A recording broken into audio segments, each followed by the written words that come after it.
এসব স্থান মানুষের বাসভূমি নয়। এসব জঙ্গলে বাস করে কিছু ছায়াহীন নিশাচরী অশরীরী ভৌতিক সব চরিত্র। এটা তাদেরই রাজ্য। তারাই এখানে নিয়ম অনুযায়ী বসবাস করে। আমরা তো অনধিকার প্রবেশ করলাম। তারা পছন্দ করে না।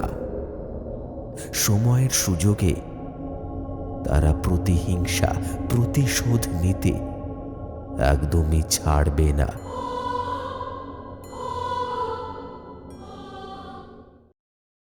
বন্ধুরা, চলে এলাম আবার একটি হাড় হিম করা ভয়ের গল্পের সাথে আপনার সঙ্গে আরও কিছুটা মুহূর্ত কাটাতে। এই কনকনে শীতে কম্বল আর জমজমাটি ভূতের গল্প আপনার আমার মতন গল্পপ্রেমী মানুষগুলোর কাছে বোধহয় স্বর্গসুখের চেয়ে কম কিছু নয়। তাহলে চলুন আজ আমরা শুনে নিই বাংলা সাহিত্যের কালজয়ী লেখক বিভূতিভূষণ বন্দ্যোপাধ্যায়ের লেখা আরণ্যক উপন্যাসের একটি ভৌতিক কাহিনী নিয়ে নির্মিত গল্পের অংশ, বোমাই বুড়ুর জঙ্গলে। আশা করছি আমাদের আজকের নিবেদনের এই গল্পটি আপনাদের ভালো লাগবে। যদি ভালো লাগে তাহলে অবশ্যই চ্যানেলটি সাবস্ক্রাইব করতে ভুলবেন না। শুরু হচ্ছে আজকের গল্প, বোমাই বুড়ুর জঙ্গলে।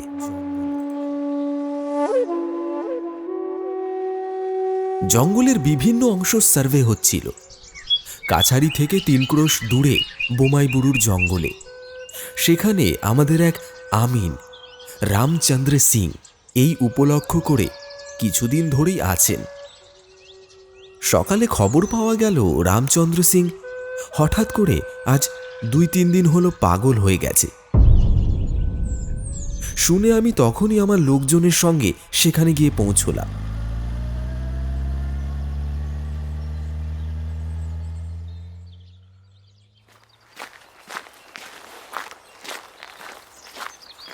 বোমাই বুড়ুর জঙ্গল খুব একটা নিবিড় নয়। খুব ফাঁকা উঁচু নিচু প্রান্তরে মাঝে মাঝে ঘন সন্নিবদ্ধ বন আর ঝোপ। এর মাঝে অনেক বড় বড় গাছ, ডাল থেকে সরু দড়ির মতো লতা ঝুলছে। ঠিক যেন জাহাজের উঁচু মাস্তুলের সঙ্গে দড়ি বেঁধে রাখা হয়েছে। এই বোমাই বুড়ুর জঙ্গল সম্পূর্ণরূপে লোকবসতি শূন্য। গাছপালার নিবিড়তা থেকে দূরে ফাঁকা মাঠের মধ্যে কাশে ছাওয়া ছোট্ট দুখানা কুঁড়ে ঘর। একটা একটু বড়, এটাতেই রামচন্দ্র আমিন থাকে। পাশের ছোট কুঁড়ে ঘরটায় তার পেয়াদা আশরাফি টিন্ডেল থাকে। রামচন্দ্র নিজের কাঠের মাচাতে চোখ বুজে শুয়েছিল। আমায় দেখে ধড়মড় করে উঠে বসল। সবার সামনে আমি জিজ্ঞেস করলাম, কি হয়েছে রামচন্দ্র, কেমন আছো? রামচন্দ্র হাত জোর করে নমস্কার করে চুপ করে রইল। কিন্তু আশরাফি টিন্ডেল সে কথার উত্তর দিল, বলল, বাবু, একটা বড় আশ্চর্যের কথা শুনলে আপনি বিশ্বাস করবেন না। আমি নিজেই কাছারিতে গিয়ে খবর দিতাম, কিন্তু আমিন বাবুকে ফেলে যাইবা কি করে? আজ কদিন ধরে আমিন বাবু বলছেন একটা কুকুর এসে রাত্রিবেলা তাকে বড় বিরক্ত করে।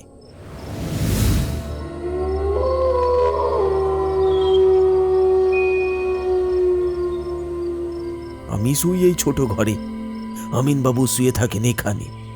2-3 দিন এরকমই গেল। প্রায় রোজই উনি বলেন কোথা থেকে একটা সাদা কুকুর আসে রাত্রে, মাচার উপর বিছানা করে শুই। কুকুরটা এসে মাচার নিচে কেউ কেউ করে, বিছানায় অবধি গায়ে ঘেঁষ দিতে আসে। আমি হিনার কথা শুনি, কিন্তু বড় একটা গা করিনি। আর 4 দিন আগে উনি অনেক রাত্রে বললেন, আশরাফি, শিগগিরই বেরিয়ে এসো, কুকুরটা এসেছে, আমি লাচ চেপে ধরেছি, লাঠি নিয়ে এসো, লাঠি।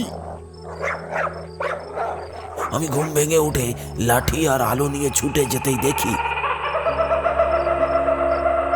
বললে বিশ্বাস করবেন না হুজুর, কিন্তু হুজুরের সামনে মিথ্যা বলবো এমন সাহস আমার নেই। দেখলাম একটি মেয়ে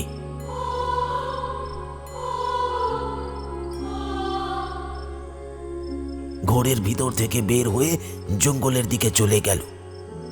আমি প্রথমটায় থতমতো খেয়ে গেলাম। তারপর ঘরের মধ্যে ঢুকে দেখি আমিনবাবু বিছানা হাতড়ে দেশলাই খুঁজছেন।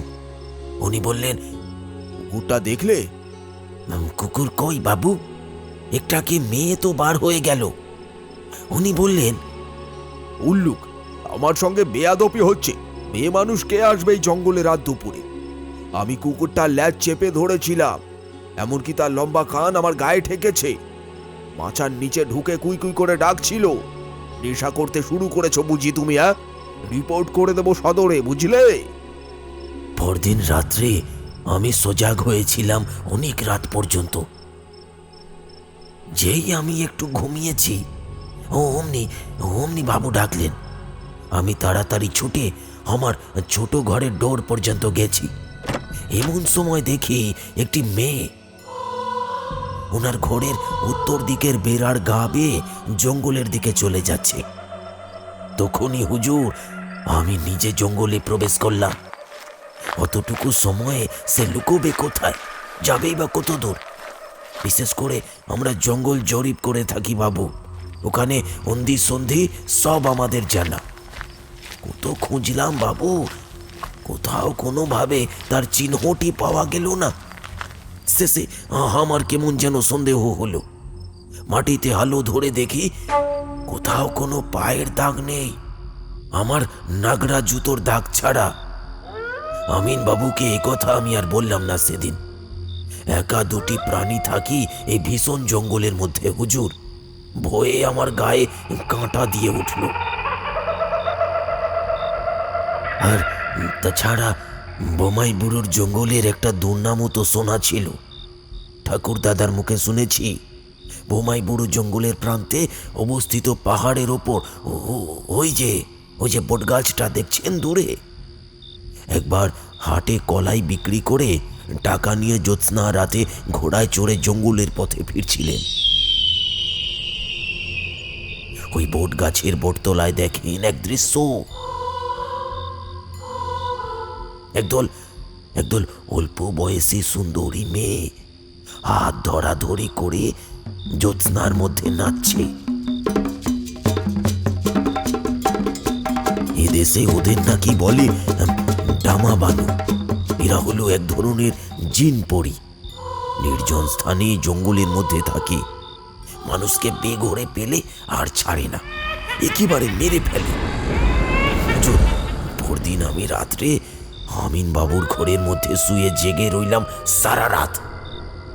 জেগে বসে আছি আর জরিপের থাকবন্দির হিসেব নিকেশটা এগিয়ে রাখছি।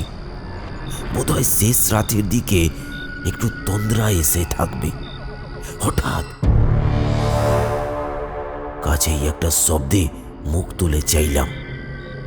দেখি আমিন বাবু ঘুমোচ্ছিলেন ওর খাটে, আর খাটের নিচে কি একটা যেন ঢুকেছে।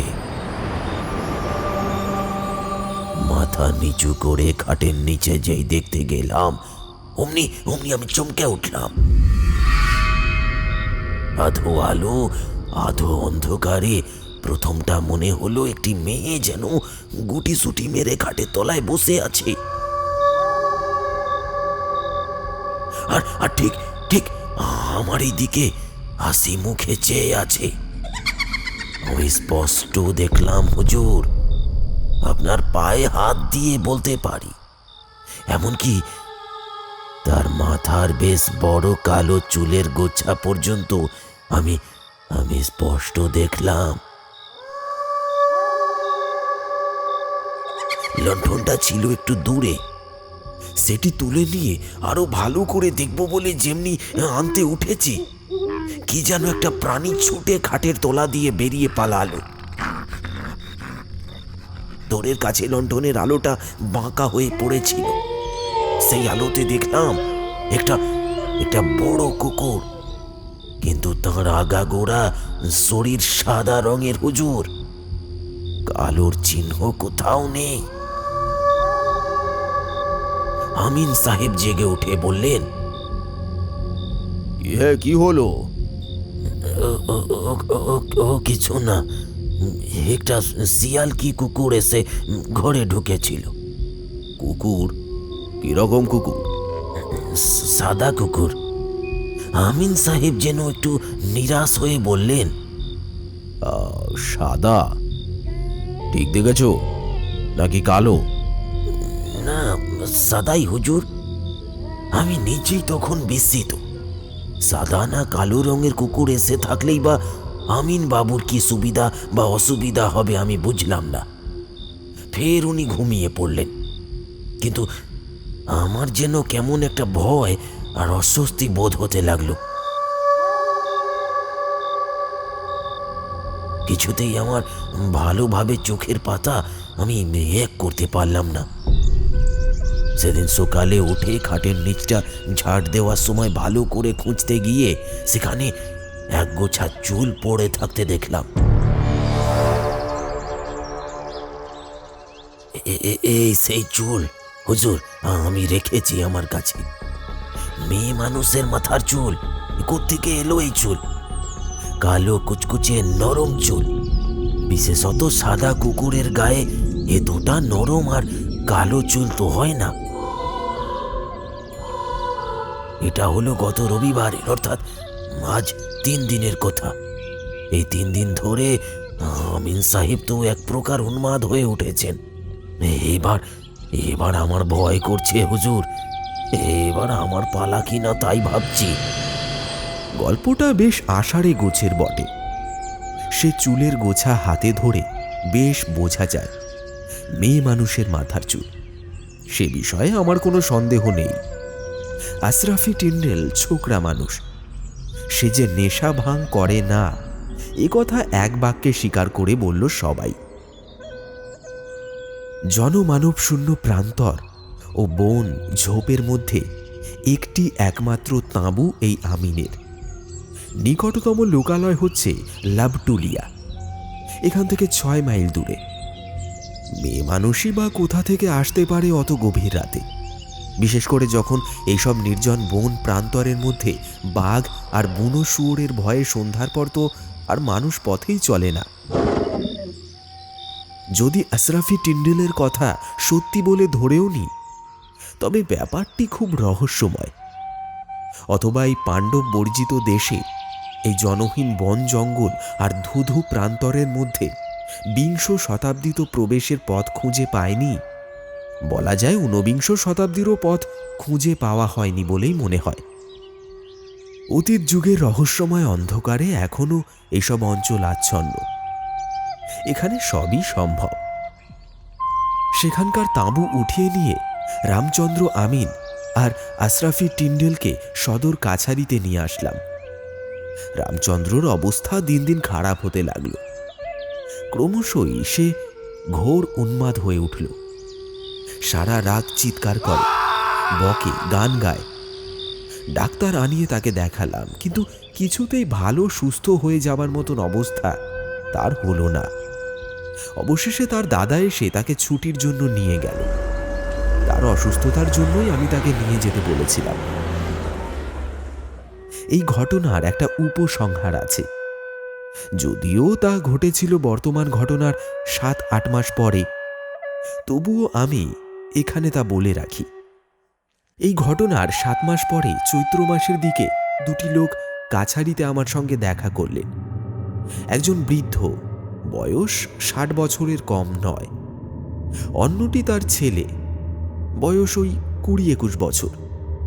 তাদের বাড়ি বালিয়া জেলায়। আমাদের এখানে এসেছে 4 মহাল জমি ইজারা নিতে, অর্থাৎ আমাদের এই জঙ্গল জমিতে খাজনা দিয়ে তার গরু মহিষ পালন করে চড়াবে। অন্য সব চড়িমহাল জমি তখন বিলি করা হয়ে গেছে। বোমাই বুড়ুর জঙ্গলটা তখন খালি পড়েছিল। আমি সেটাই বন্দোবস্ত করে দিলাম। বৃদ্ধ লোকটি নিজের ছেলেকে নিয়ে একদিন মহাল জমিও দেখে আসলো। সে ভারী খুশি, বলল, খুব সুন্দর, বড় বড় ঘাস হুজুর, বহুত আচ্ছা। বহুত আচ্ছা জঙ্গল আছে হুজুর এটা। বলি কি, হুজুরের মেহেরবানি না হলে অমন জঙ্গল মিলতো না। রামচন্দ্র সিং এবং আশরাফি টিন্ডেলের কথা তখন আমার মনে ছিল না। থাকলেও বৃদ্ধর নিকটে তা হয়তো বলতাম না, কারণ ভয় পেয়ে সে যদি ভেগে যায় তবে তো জমিদারের লোকসান। স্থানীয় বাসিন্দাদের মধ্যে কেউই আর ওই জঙ্গল ইজারা নিতে ঘেঁষে না। রামচন্দ্র আমিনের সেই ব্যাপারের পর থেকে মাসখানেক পরে বৈশাখের গোড়ায় একদিন বৃদ্ধ লোকটি কাছারিতে এসে হাজির।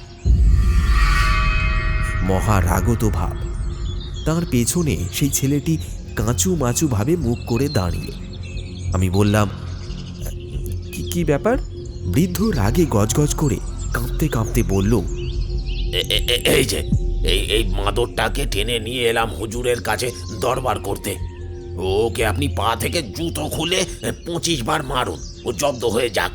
আহা, কি হয়েছেটা কি? আমি জিজ্ঞেস করলাম। হুজুরের কাছে বলতে লজ্জা করে, এই বাঁদর এখানে এসে পর্যন্ত বিগড়ে যাচ্ছে। আমি 7-8 দিন ধরে প্রায় লক্ষ্য করছি। লজ্জা করে বলতে হুজুর, লজ্জা করে। প্রায় মেয়ে মানুষ ঘর থেকে বের হয়ে যায়। একটা খুপড়িতে আমরা থাকছি, হাত অষ্টেক লম্বা, ঘাসের ছাওয়া। ও আর আমি দুজনে শুই। আমার চোখে ধুলো দিতে পারে সে সোজা কথা নয়।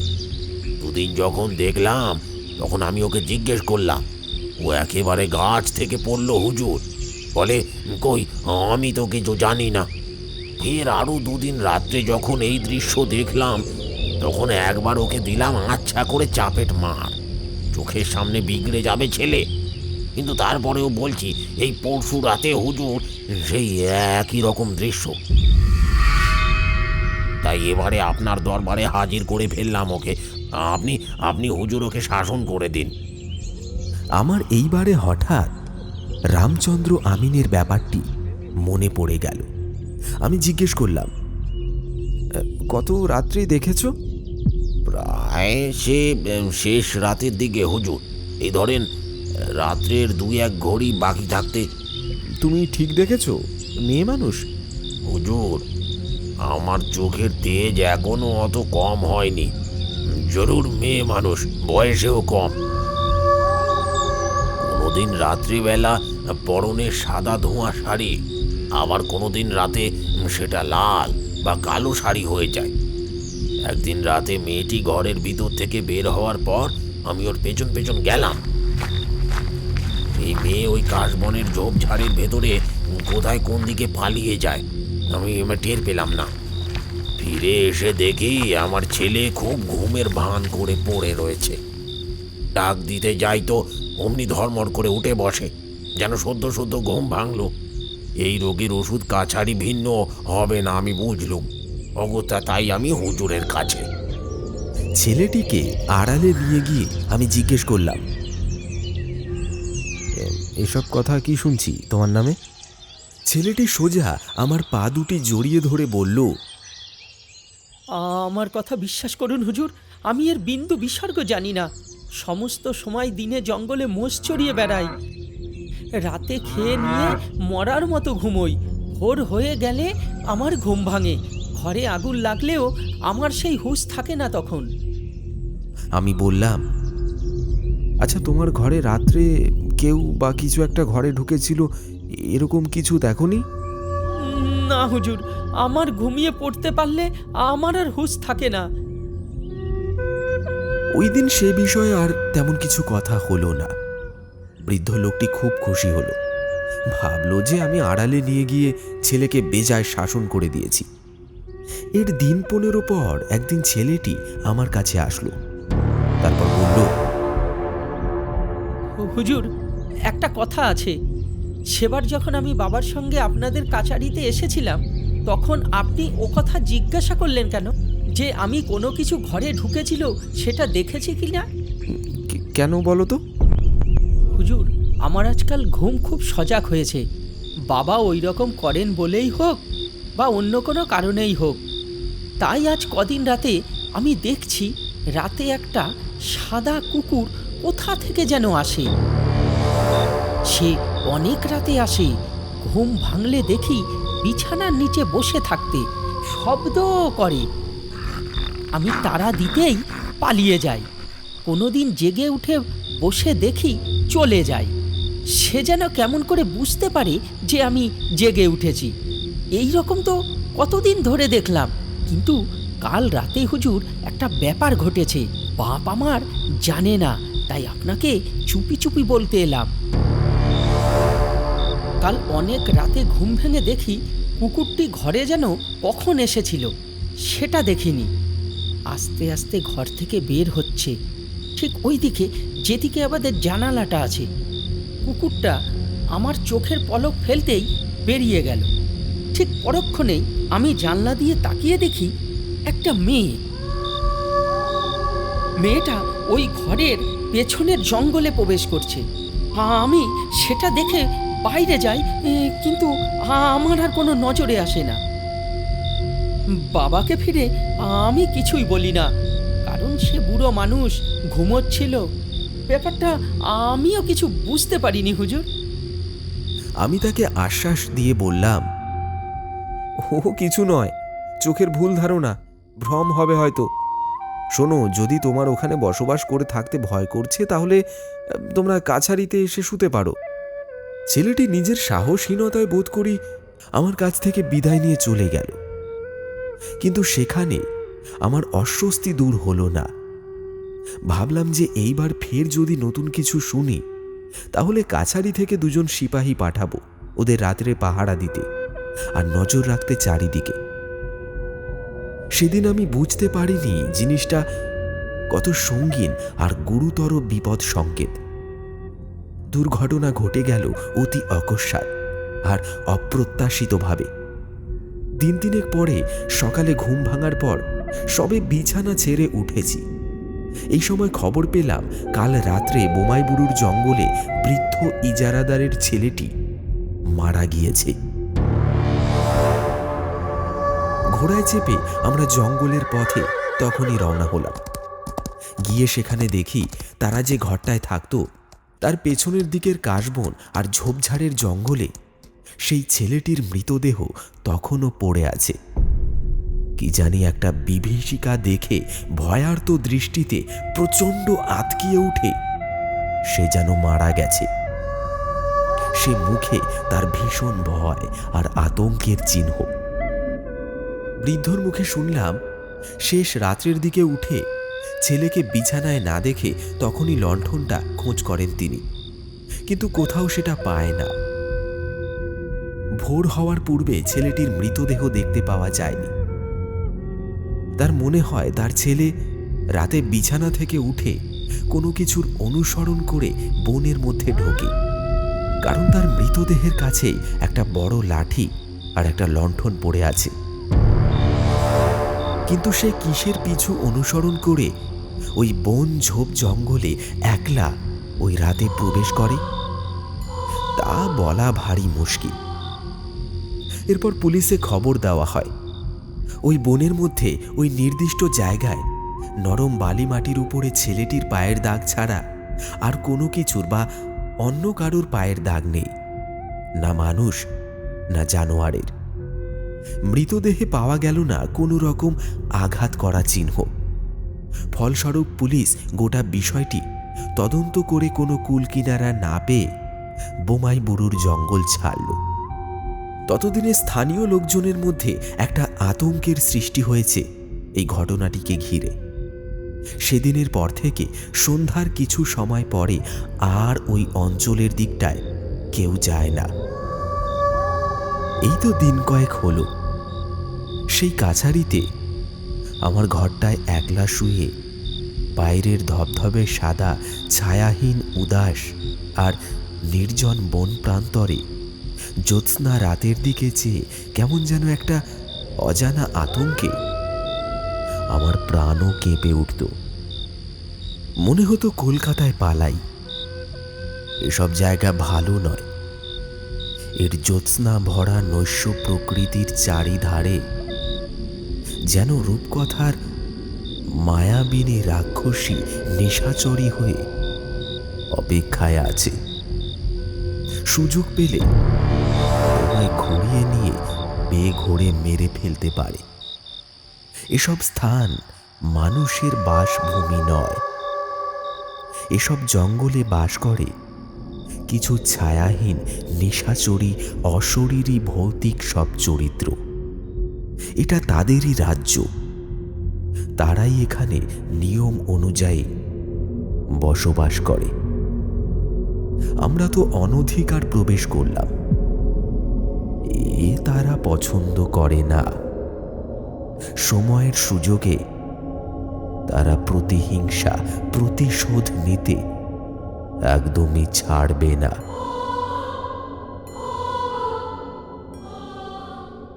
শুনলেন বোমাই বুড়ুর জঙ্গলে। গল্পটি যদি আপনার ভালো লেগে থাকে তাহলে লাইক, কমেন্ট আর শেয়ার করতে ভুলবেন না। আমাদের উপস্থাপনায় এই ধরনের গল্পগুলি নিয়মিত শুনতে এক্ষুনি চ্যানেলটি সাবস্ক্রাইব করুন।